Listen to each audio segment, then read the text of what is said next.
everyone, it's Nina Marie Trapani for Simon Says Stamp, and thanks for joining me today for another video. Today I'm going to be using Art Impressions products, and particularly the Matchbook collection. If you like tiny things, which is a big trend on social media right now, then you're going to love the Matchbook series from Art Impressions. So what this does is a series of 2 dies, and then it coordinates with any of the Matchbook stamps in the Art Impressions collection, and it allows you to make a miniature card really easily, and it's so cute. So I'm going to walk you through how I used the Pet Shop collection with the Matchbook series of dies to create this card. So here I have the stamp set, and it is darling with all of the little critters inside, and it's got everything from frogs, parrots, goldfish, bunnies, kitty cats, puppies, and birds, and it's just so cute. So I'm going to use this stamp set, and it does come with the coordinating dies to cut out your stamps. However, the Matchbook is sold separately. And at Simon Says Stamp, we offer all of the Matchbook stamps as a bundle with the Matchbook die. So the Matchbook die is quite important for this project. This creates the base of your card. And as you can see, it comes with not just the base of the card, but also some accessory pieces that you could utilize as well. So I'm going to utilize this base to help me build my card. And then there is one other die that you can use as an accessory item, and that is the Matchbook envelope. So the Matchbook envelope is just a little bit larger than your Matchbook so that you can slip it inside and tuck it into this sweet mini envelope. Now I'm going to go ahead and pick out all of my stamps from the stamp set. I'm going to use all of them today, and I'm going to line them up onto some white cardstock here. This is Simon Says Stamp 120 pound white cardstock. I'm using my Misty tool to help me stamp these images, and I'm going to stamp them with VersaFine Clair ink. This is our Nocturne color, and I'm going to ink up my stamps with this ink because I want to emboss them with clear embossing powder.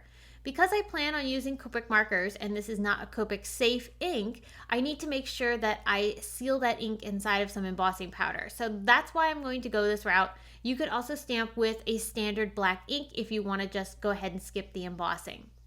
But here I'm going to bring in our Simon Says Stamp clear embossing powder, and because this is a pigment ink, it's going to hold onto that powder really nicely. You can see the images get a little foggy looking here. That's just the powder sitting on top of the black ink.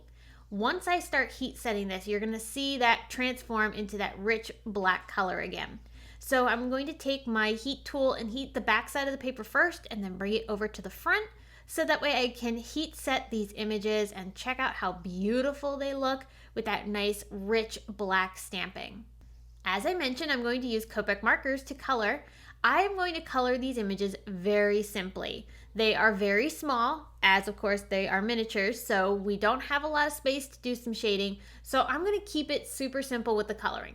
I am going to use a variety of fun colors that are somewhat inspired by the stamp set packaging. I do love that Art Impressions has colored packaging for their stamps, so it gives you an idea of how you could color your images. But I'm also going to take inspiration from some pattern paper that I'm going to end up cutting my Matchbook from. So when you're choosing your colors, I encourage you to pick out some pattern paper first, figure out what colors you want for the base of the card, and then with the help of the packaging, you can then start choosing which colors you want for all of your pieces, your little critters, etc. Now I'm using a lot of browns and grays because these are critters, and those colors are going to look really nice together because they're neutrals. For some of the images like the kitties and the puppy, I did go ahead and add some little extra details with a darker marker just so that way they had some interest and texture. So for the kitties, I had some stripes, and then I added a little spot to the ear and the one side of the puppy's face. And anytime I used one color in one area of these stamped images, I tried to add it somewhere else so that way I had a balance of color. Now, when you're coloring in the bases that these animals are sitting on, you'll notice there are flaps hanging off the side. I'm coloring most of those flaps except for the bunny, because that flap actually gets folded up underneath the bunnies. But the other flaps, those are going to be somewhat visible at times depending upon how you look at your stamped images in the Matchbook. So because of that, I'm not spending a ton of time coloring these flaps, but I did want to add a little bit of color to them so that they weren't stark white. I wanted them to blend in a little bit with my scene. Some of these colors, I did do the tip to tip coloring technique with my Copic marker, which is where you take your lightest color and you pick up some of the darker color to help you blend a little bit. Because I don't have a lot of space for blending, I wanted to get my transition nice and smooth and without a lot of fuss, so that tip to tip technique is really helpful for that. So now I'm going to bring in the coordinating dies for the Pet Shop set, and I'm going to stick those down onto my paper with some washi tape, just so that way they don't move as I run these through my die cut machine. These coordinating dies cut up really close to the stamped image, basically right up on the line, so I want to make sure that these don't shift and accidentally cut into my stamped image. So here I have all of my pieces cut out. We are ready to start folding. You'll notice that there are score lines that are created when you die cut on the areas where these images will need to be folded. So this image is the most complicated. It has 2 folds on either side of those flaps. So I'm just going to go ahead and fold down on all of those so that we end up forming this little pop-up effect. So this will get attached to our card and it'll look 3D as it sits on our matchbook. Now these other ones are super simple. All you need to do is fold the single flap over, and these are going to get attached to the sides of our matchbook. And then as I mentioned before, the bunny flap, that one actually gets folded up underneath of the bunnies, so that's an easy single fold as well. So now all of our pieces are folded. We need to die cut our matchbook. So as I alluded to as we were coloring, I wanted to have my colors be inspired by some pattern paper as well as the packaging of the stamp set. So I am using this Pinkfresh pattern paper collection, which is bright, happy, and so much fun. I love using a double-sided pattern paper for a matchbook like this because then you'll have color not only on the front but also the interior. So I'm going to trim this paper down a little bit so it'll fit better in my die cut machine, and we're going to cut this out.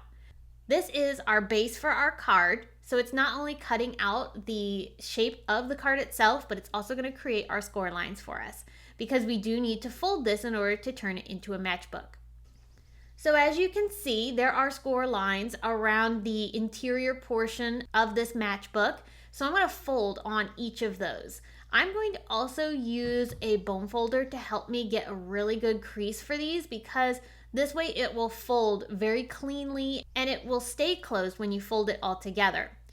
There is also an extra little flap along the top, so I made sure to fold that as well, just running over each of these folds with my bone folder to give it a nice crease.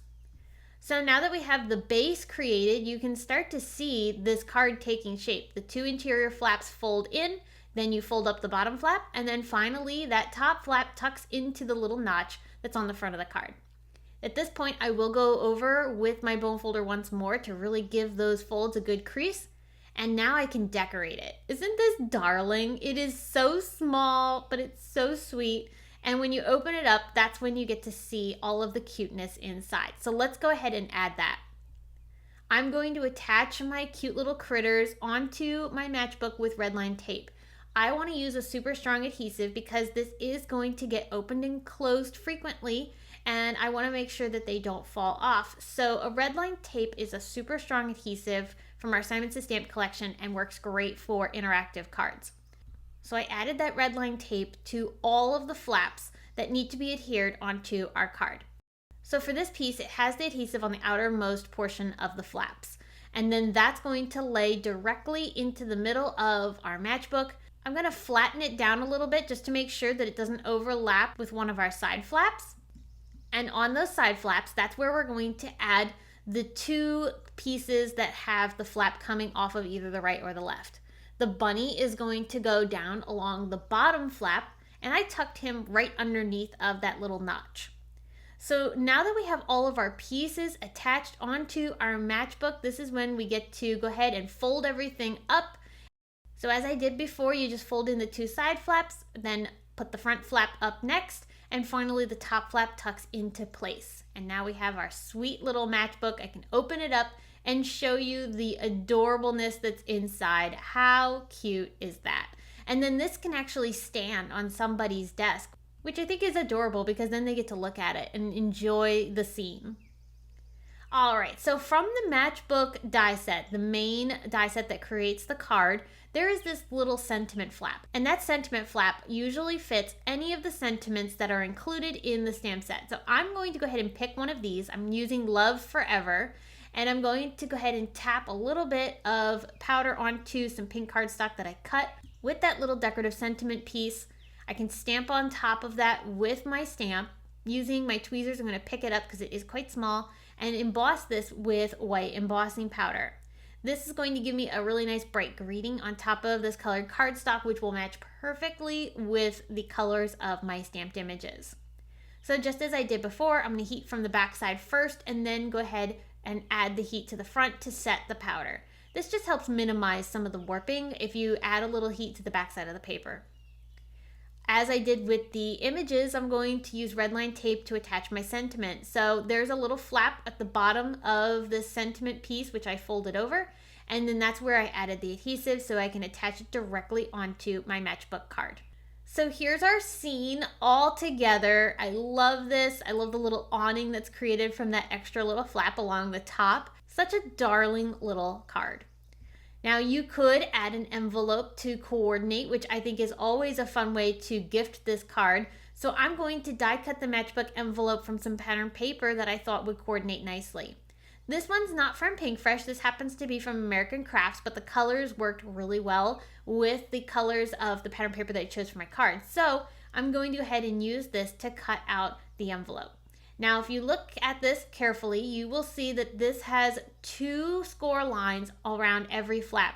And that is there because the envelope needs to incorporate a little bit of room to accommodate the thickness of your card. So you need to fold over on each of those little score lines to create the extra gap in this envelope, which helps allow for a bulky little piece like this matchbook to fit inside. So I'm going to go through and fold on each one of these flaps, making sure that I fold on each of the 2 score lines that are around the flap. And so as I went around and did that, that gave me this little envelope shape. And now I can bring in some redline tape and add that to the front flap of the envelope. That's going to fold over and adhere to the side flaps and allow us to form this little pocket envelope. So this is darling, and because we have that extra space now within the envelope because of those extra folds, that allows the little matchbook to fit inside perfectly. So as you can see, this miniature card is the most darling of cards ever. I just love how small it is. It comes together so easy. And the best part is that Art Impressions has a ton of matchbook collection stamps that coordinate with these dies. So you could create a card of any theme with these matchbook stamps. Even if you're not into the pet shop version, there are lots of other ones to explore. So I hope you'll check it out. I hope you were inspired by this project because who doesn't love a miniature little thing? And this card is such a surprise. Whoever receives this is going to absolutely love how tiny and adorable it is. Well, friends, thank you so much for joining me today. I appreciate it so very much. I can't wait to come back and share more with you all. But until then, I hope you all have a wonderful day, and thanks again for stopping by.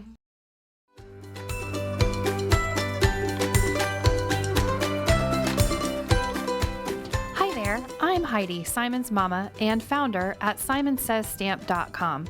Thank you so much for watching our video. If you like what you just saw, be sure to press the thumbs up and subscribe to see more great content.